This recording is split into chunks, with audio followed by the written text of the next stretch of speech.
आज बात करेंगे एक ऐसे बुद्धिमान शैतान बच्चे की जो कभी बड़ा नहीं होता, जो हमेशा एक हड्डी के ढांचे के अंदर बैठकर अनगिनत विचित्रमय खेल खेलता रहता है। एक हड्डी से बने ढांचे के अंदर एक विशाल सी दुनिया वास करती है। जिस आंख से आप इस कायनात को देखते हो वो तो दुनिया है ही नहीं, अरे असली खेल तो भीतर चल रहा है। अब जो मैं बोलने जा रहा हूँ उन सभी बातों को जरा गहराई से सुनना। कंप्यूटर के स्क्रीन पर आप जो कुछ भी देखते हो, क्या वो सब आप देख पाते और सारे काम कर पाते अगर सीपीयू के अंदर इतनी सारी चीजें पागलों की तरह प्रोसेस नहीं हो रही होती? एक बहुत बड़ा सिस्टम जिसे हमने डिजाइन किया है, उसी प्रकार हमारा शरीर और ये दिमाग भी एक सिस्टम की तरह है जिसे इस प्रकृति ने डिजाइन किया है। और हैरानी की बात तो ये है कि हम खुद ही इस सिस्टम को समझने में लगे हुए हैं, अलग अलग हजारों प्रकार के तरीकों से, हजारों प्रकार के ज्ञान का प्रयोग करके। पर चाहे हम कितने भी बड़े ज्ञान और विज्ञान को समझकर अप्लाई क्यों ना कर लें, पर जीवन तो हमेशा हमारे लिए एक रहस्य ही बना हुआ है। इस दुनिया का सभी खेल जो आप देख और खेल रहे हो, इसे एक हड्डी के ढांचे से बने खोपड़ी के अंदर एक मन रूपी बच्चे द्वारा खेला जा रहा है। एक ऐसा बच्चा जो आपके शरीर, जीवन और आत्मा की डोर को पकड़े हुए है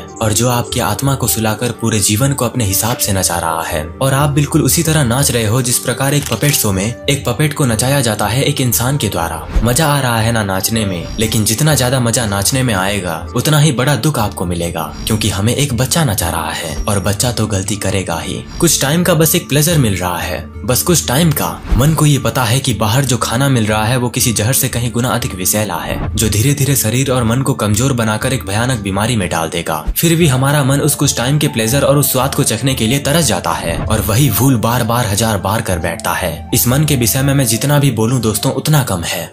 युगों से लोग इसको समझने की कोशिश करते आए हैं। इतनी शक्तिशाली चीज, ये इतनी रचनात्मक है कि ये निर्माण और विनाश करने की अनोखी शक्ति रखती है। एक तरीके से कहूँ तो हमारा मन पूर्ण रूप से एक ब्रह्मांड की तरह है। ये बात जो मुझे हैरान करती है कि वैज्ञानिक दृष्टिकोण से हमारे दिमाग में 100 बिलियन न्यूरॉन्स होते हैं और उनका काम होता है बाहरी दुनिया में जो कुछ हो रहा है उसके इनपुट को प्राप्त करना, हमारे मांसपेशियों को मोटर कमांड्स भेजना, इलेक्ट्रिकल सिग्नल्स भेजना। प्रकृति का ये इतना जटिल विज्ञान है कि ये अपने आप में एक अद्भुत चमत्कार है। भूख प्यास लगी तो ये आपको सचेत करती है। एक मच्छर अगर आपके ऊपर बैठ गया तो बस कुछ सेकंड्स में हाथ को अपने आप उस जगह ले जाती है उसे मारने के लिए। है ना बिल्कुल ये एक कमाल की चीज।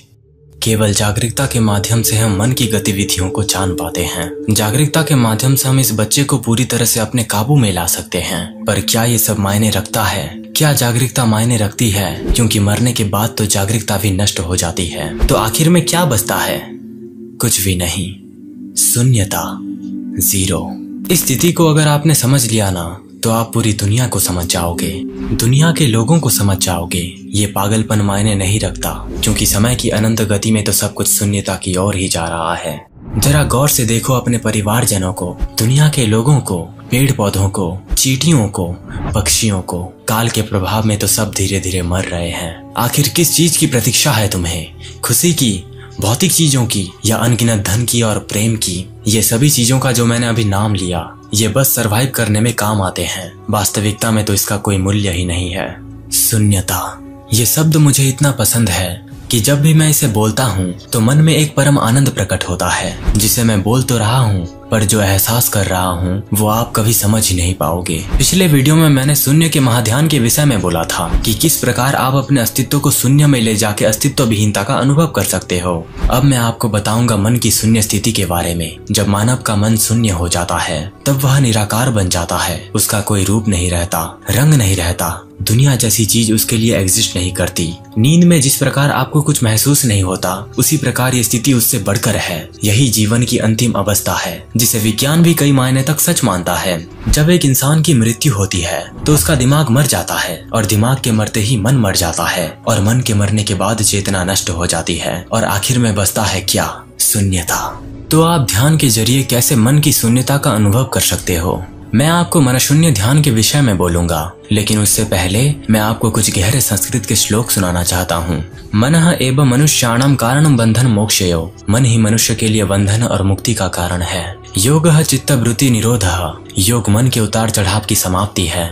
मनो ही मिथ्या जगतो मिथ्यात्म, अर्थात मन माया है और संसार मिथ्या है। मनो मूलम इदम जगत। मन ही संसार का मूल है। मनः संसार वर्तिनी।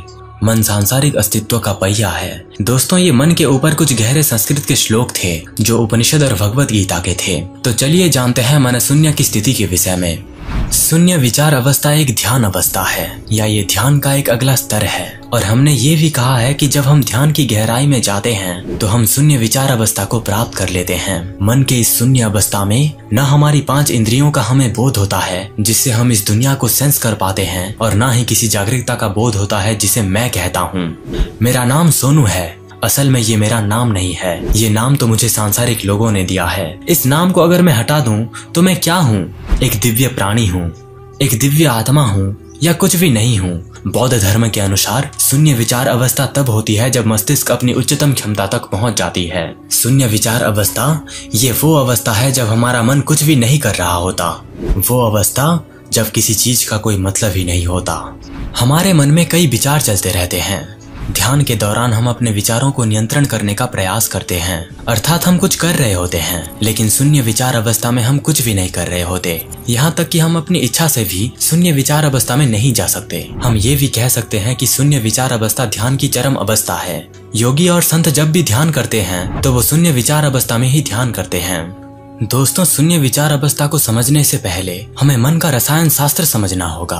तो विचारों की मात्रा के आधार पर हमारा मस्तिष्क 3 प्रकार का होता है। पहला, बंदर दिमाग। नाम से ही आपको अंदाजा हो गया होगा कि किस प्रकार का दिमाग है ये। लगभग सभी मनुष्यों का दिमाग बंदर जैसा होता है। इस मन में बहुत सारे विचार चलते रहते हैं, मानो बंदर शांत ही नहीं बैठ सकता। वो एक पेड़ से दूसरे पेड़ पर छलांग लगाता रहता है। उसी तरह बंदर का दिमाग एक विचार से दूसरे विचार पर छलांग लगाता रहता है।